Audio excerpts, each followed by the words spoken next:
Menjelang peringatan HUT kemerdekaan RI, Pangdam 9 Udayana Mayor TNI Komarudin Simanjuntak mengunjungi keluarga pahlawan nasional I Gusti Ngurah Rai.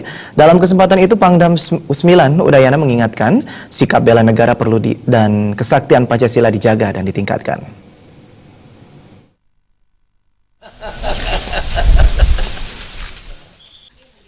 Kunjungan Pangdam 9 Udayana Mayor Jenderal TNI Komarudin Simanjuntak ini diterima langsung istri almarhum pahlawan nasional I Gusti Ngurah Rai bersama putra-putrinya.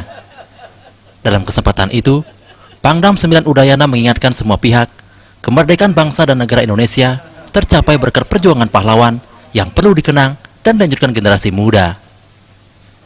Orang-orang yang masih meragukan kesaktian Pancasila menandakan mereka belum mengerti sejarah dan perlu diluruskan. Pangdam berpesan, tentara harus dekat dengan pahlawan, sehingga jiwa pahlawan akan terpatri dalam diri setiap prajurit. Pertama, selaku tentara masa kini harus selalu dekat dengan para pahlawannya.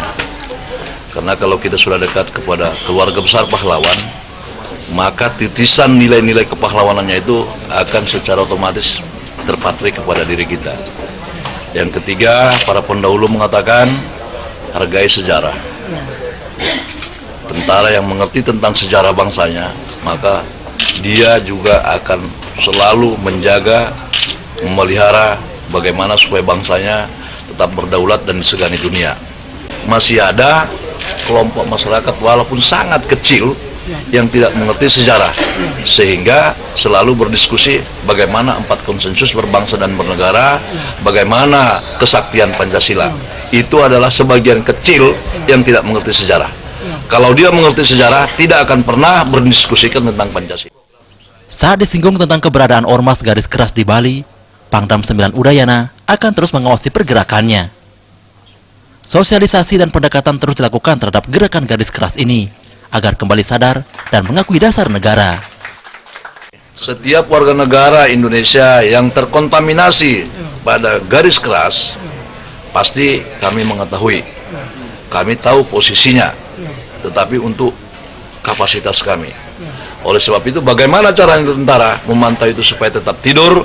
Salah satu saya adalah sosialisasi, yang kedua melaksanakan karya bakti ke tempat-tempat tertentu, yang ketiga melaksanakan kegiatan-kegiatan bersama, yang keempat melaksanakan patroli kongko-kongko sambil mendiskusikan tentang 4 konsensus berbangsa dan bernegara.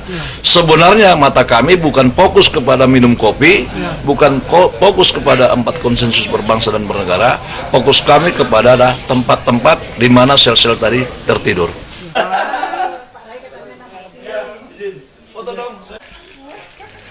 Pangdam 9 Udayana juga mengingatkan masyarakat bersama TNI, Polri bersinergi untuk mengantisipasi gangguan keamanan.